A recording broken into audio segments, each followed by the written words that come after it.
All right, everybody. So forgive me because I'm doing this in real time.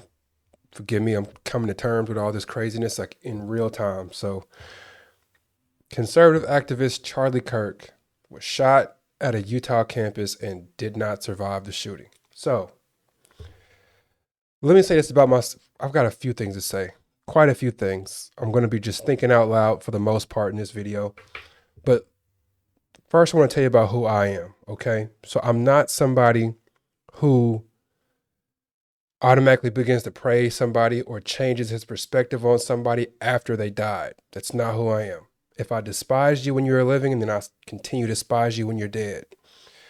Um, I made a video about Charlie Kirk last month. I think it was August 9th. And I explained how I just think he's a despicable person. I really feel like he was just despicable. And I still feel like that to this day. He is dead. God bless him. But I still believe that he was a vile human being. I really believe that. A lot of the things he said were just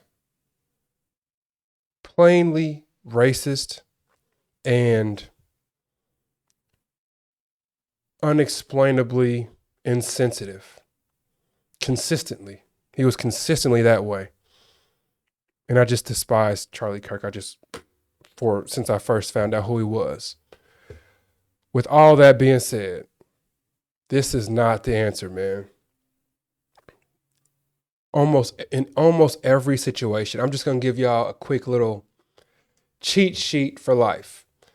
In almost any situation that you're ever in, if you feel like the answer is to shoot somebody or to kill somebody, that is the wrong answer in 99.9% of the situations you're ever going to be in.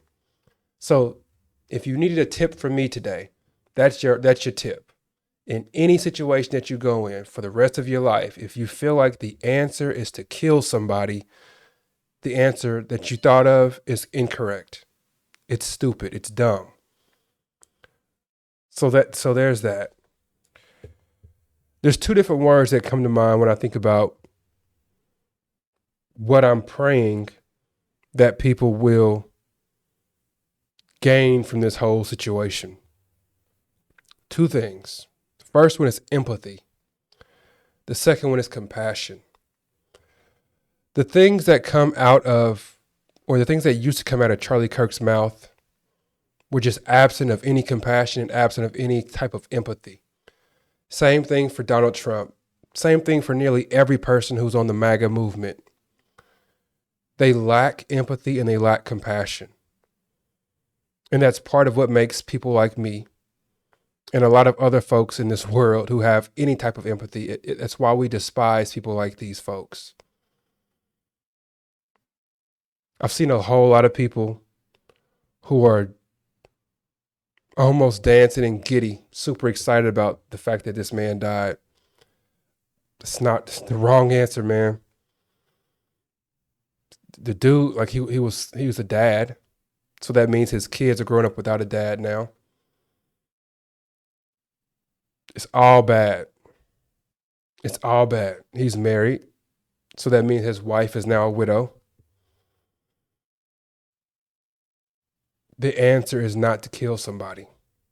I'll actually tell you in a little bit what the actual answer is, but the answer is not to kill somebody. Let's talk about empathy and compassion real quick.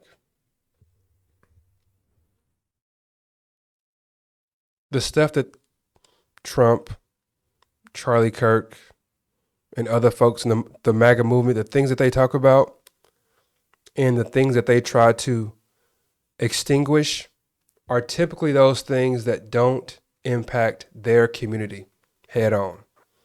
For instance, Charlie Kirk made a living talking bad about the trans community.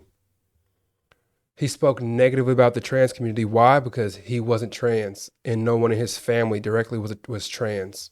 So his thoughts are, who cares about the trans community? Get them out of here, because it did not directly impact him. They speak negatively about DEI. Why? Because they're not black. They're not women. So it doesn't affect them directly. The stuff that DEI does that's positive, they don't even care to see that because it doesn't impact them directly. So their thought is, get rid of it. Who cares about that? Black rights. When Black Lives Matter movement was really huge, people like Charlie Kirk was trying to extinguish it because they have no type of empathy. They haven't put themselves in black people's shoes to try to understand what black folks are going through on a day-to-day basis.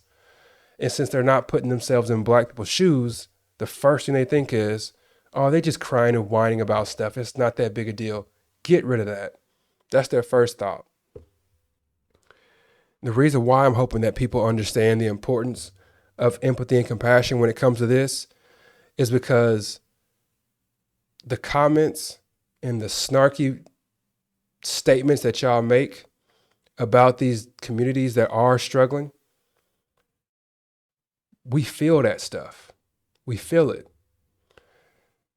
And a whole lot of people who can't do anything about it, who don't know how to organize, who don't know how to create some type of organization and get people to follow them to understand why these things are important. There's some people who don't know how to do that kind of stuff.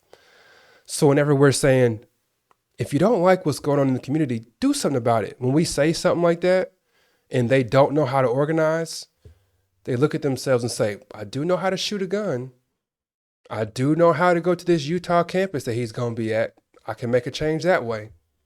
I'm not saying it's right because it's definitely not right. But these words that we be saying, man, they hold power. They impact people.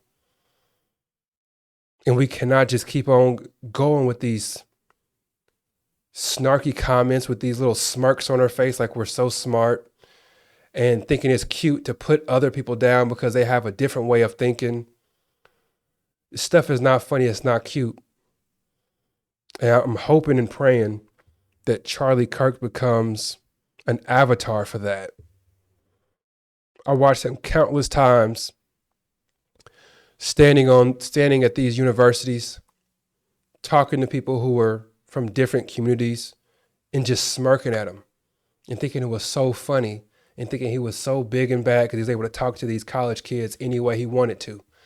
And then he could clip that and then put it on his page to make himself look even bigger and smarter. People like him, people like Donald Trump, they do this consistently.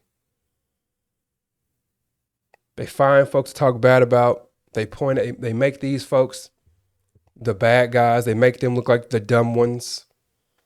Post it online and then parade around it like they're some genius. The words that we say, they matter. Our actions, they actually matter. Now, we talk about what is it that we could do? If shooting people is not the answer, what's the answer? Because we look around and we say, the bad guys are in control. The bad guys are winning. Trump is in office. He got elected. He's doing whatever he wants to do. It doesn't matter what the Supreme Court says. He's going to do whatever he wants to do. It doesn't matter. What can we do? I know people don't want to hear this answer, but the answer is vote. If we vote the way we're supposed to vote, meaning if we show up, we just have to show up and vote, then this kind of nonsense doesn't happen. Donald Trump would not have been elected. People like Charlie Kirk would have been going around and nobody would have been listening to him or hearing him out because who cares what you have to say, buddy? Nobody cares what you got to say.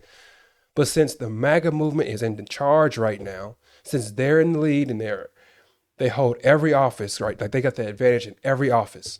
With that being the case, people are listening to what they have to say. People are listening to the nonsense that Charlie Kirk has to say because his party is in charge right now. But if we would have showed up to the voting booth like we were supposed to, and we would have gotten Kamala in there instead of this weirdo Donald Trump, then all of these racists and all of these sexist folks, their voices would have disappeared like a smell in the wind. It would have been here for a second, gone before you know it. Nobody's even thinking about it. Their platforms would have dissolved because who cares what Charlie Kirk has to say if Donald Trump's not in the office? Who cares? If MAGA would have lost this past election, then MAGA would have essentially, for lack of better terms, sorry, MAGA would have died during that election.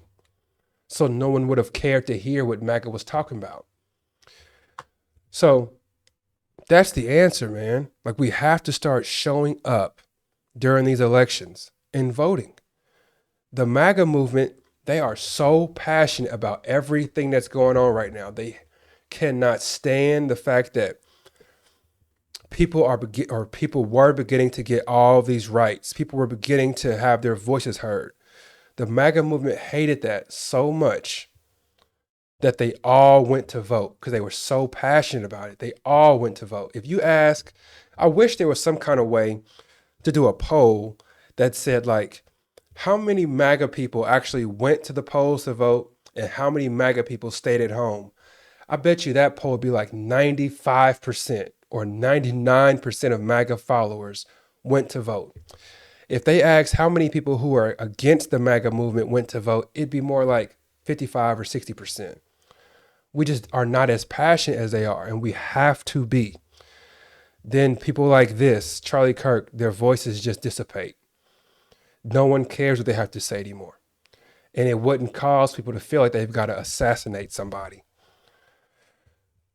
The last thing I want to say about this whole thing is there are some serious implications here going forward. We as a nation cannot afford to play this tit for tat back and forth game. Cannot afford to do it. And I know it sounds crazy, but I could see how this could be like a turning point where folks are starting to talk about like a civil war, like developing somehow, because they get one of ours, so we get one of theirs. Like, we all have to relax.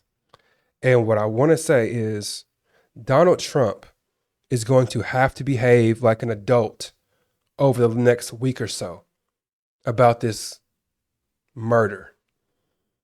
He cannot go in front of cameras and get in front of microphones and start saying something like, well, talking about the Democrats, they're so crazy. They killed one of ours. Like, if he starts to do that and fan these flames, it's going to get crazy.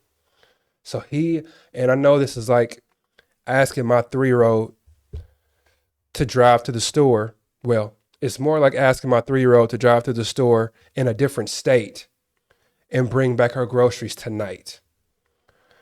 I know it's just as crazy as saying that almost, but we are needing Donald Trump to act like an adult and not do a finger pointing, it was them who did it to us. That is not going to do anything but fan these crazy flames. We don't need that because it's just going to get far worse. We need both sides, the Republican group, the Democratic group, just everybody to simply say, this is not cool. Shooting, killing people, not cool. Threatening people with violence, not cool. All this stuff is bad. Everybody got to chill. Like, bring the temperature down on this. Somehow, I don't know how, but they're saying that they still haven't identified a suspect. I don't know how that can be. It says investigators don't have a suspect identified in the shooting death of conservative activist Charlie Kirk and have launched a manhunt, 2 federal law enforcement officials told CNN. Earlier in the day, they said that they did have somebody in custody, but now they're saying they don't. So I don't know what's happening, man.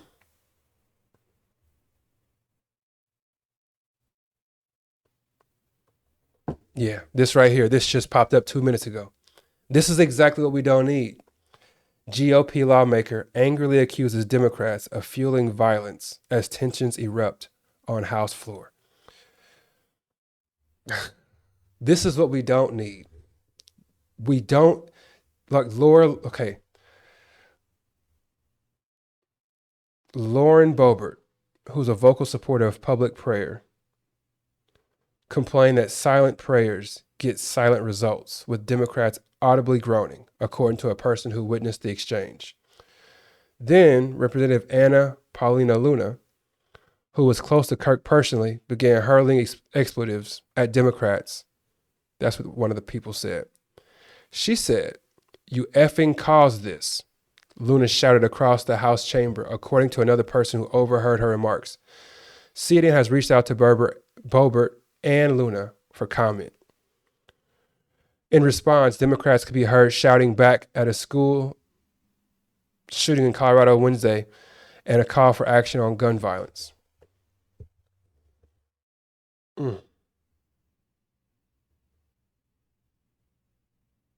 It's all bad, man. As she walked into the Capitol, Luna also lashed out at Democrats and accused them of, quote unquote, getting people killed as she spoke to reporters. Stop with the rhetoric. You're getting people killed. You're going to get one of us killed too while you're continuing doing it, Luna said, when asked about her message to Democrats before Kirk had been pronounced dead. I'm telling you, that is fanning the flames. We just need everybody. Like we had Kamala Harris come out. As soon as this stuff happened, she was like, this is a no-go. This is not good. We cannot have people doing this. This is not what we're about. Killing people, we're not about that. But then when you start pointing fingers and saying he did it or she did it, it's just going to make it bad for everybody. We're going to see what Donald Trump does. We're going to see if he's able to figure out a way to be an adult for once and not fan the flames, not come out trying to get attention like he typically does. We're going to see. That's all that I got on the situation, man. This is horrible. As I said in the beginning, do I still feel like Charlie Kirk was a vile, despicable human being? I do. But that does not mean that he deserved to be killed. That's it, man. All right. Please like the video, subscribe to the channel. I'm out. Peace. God bless.